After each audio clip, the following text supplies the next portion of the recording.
Assalamualaikum warahmatullahi wabarakatuh. Jadi di sini saya karena disuruh dosen. Yang pertama itu pastinya selamat pagi, lupa. Selamat pagi, siang ataupun malam. Pastinya itu ya. Gak apa-apa lah ya. Oke. Jadi saya akan sharing tentang lingkup administrasi dan manajemen olahraga.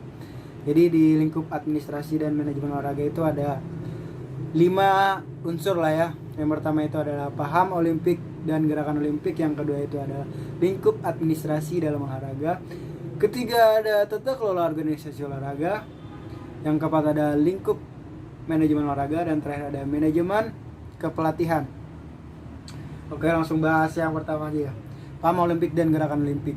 Jadi paham olimpik itu adalah suatu falsafah hidup yang mengagungkan dalam suatu keseluruhan keseimbangan dari kualitas badan, kemauan, jiwa, dan pikiran.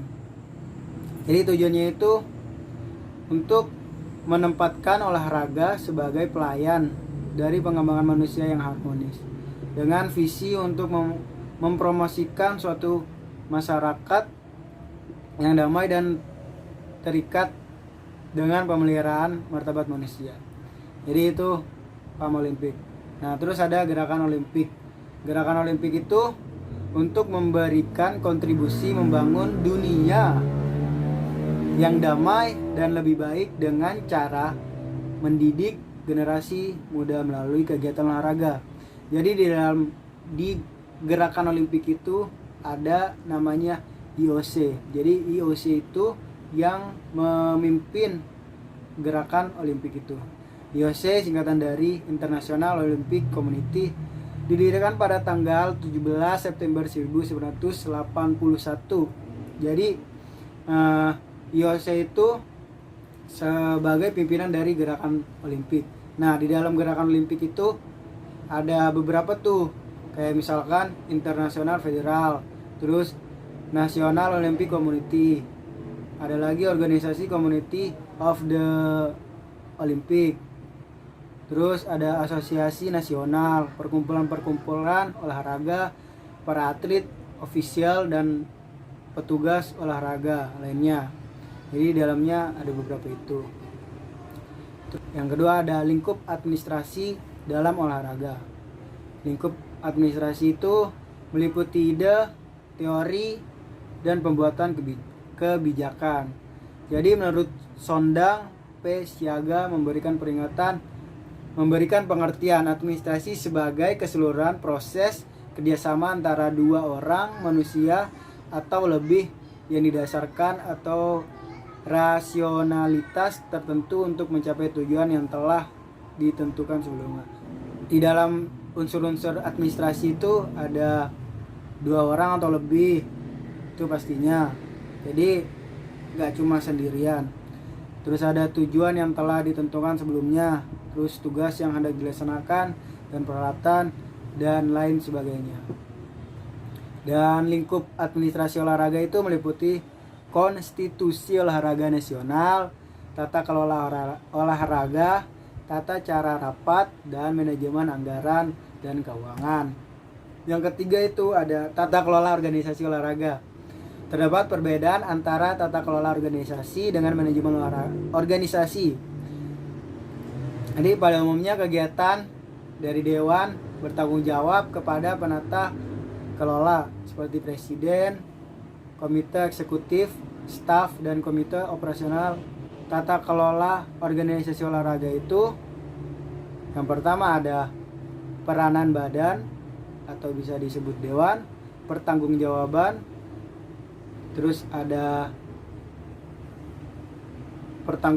tanggung jawab operasional, perencanaan strategik untuk organisasi, identifikasi resiko dan manajemen, keefektifan manajemen dan penggantian, dan lain sebagainya. Terus yang keempat ya, lingkup manajemen olahraga. Menurut The Sensei Kelly, Blatton, dan Battle 1990, manajemen olahraga adalah setiap kombinasi dari keterampilan yang berkaitan dengan perencanaan, pengorganisasian, pengarahan, pengawasan, penganggaran, kepemimpinan, dan penilaian.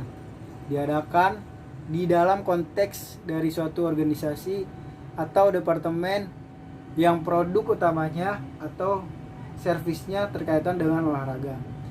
Jadi menurut The Sensei Kelly ini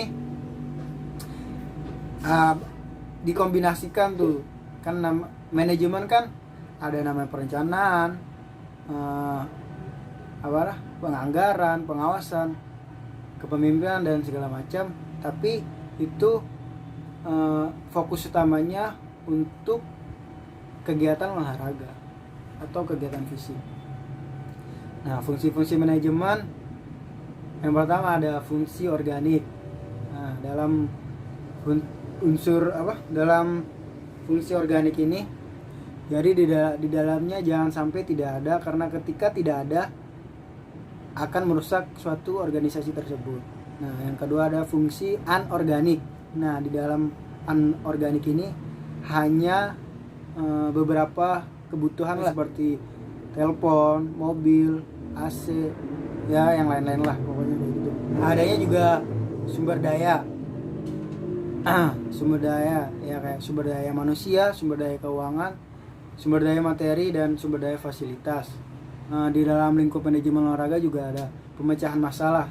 Jadi di setiap organisasi mungkin ada permasalahan. Nah, jadi ini terdapat ada 6 langkah untuk memecahkan masalah.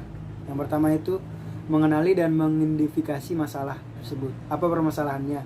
Nah, yang kedua itu menganalisis dan menjelaskan masalah. Ya, menganalisis lah tentang masalah yang terjadi. Terus mencari alternatif pemecahan masalahnya. Nah, yang keempat itu ada memilih suatu pemecahan. Jadi kan udah ada tadi mencari alternatif. Nah, beberapa opsi tuh. Nah, terus yang keempat itu milih salah satu opsi tersebut. Nah, yang kelima itu penerapan penerapan pemecahan. Jadi udah dicari dan udah dipilih baru diterapin. Nah, yang terakhir itu ada evaluasi. Nah, evaluasi itu untuk apa kesalahan-kesalahan dari sebelum-sebelumnya. Jadi biar enggak terulang lagi. Ada pengambilan keputusan. Jadi pengambilan keputusan itu ada beberapa permasalahan. Nah, itu harus gerak cepat untuk mengambil keputusan yang akan dilakukan. Yang terakhir itu ada manajemen kepelatihan.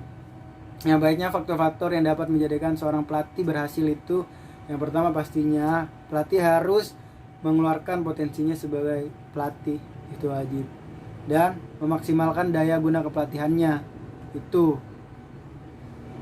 Terus ada keterampilan penting bagi pelatih. Yang pertama adalah keterampilan teknis, bersosialisasi, sama keterampilan konsep dalam melatih. Terus proses yang mendasari manajemen kepelatihan. Yang pertama ada planning, yang kedua ada organizing, terus yang ketiga ada loading, dan keempat ada controlling. Mungkin itu saja yang saya sharing kepada kalian tentang lingkup administrasi dan manajemen olahraga. Mohon maaf kalau ada salah kata yang disengaja ataupun nggak sengaja. Assalamualaikum warahmatullahi wabarakatuh.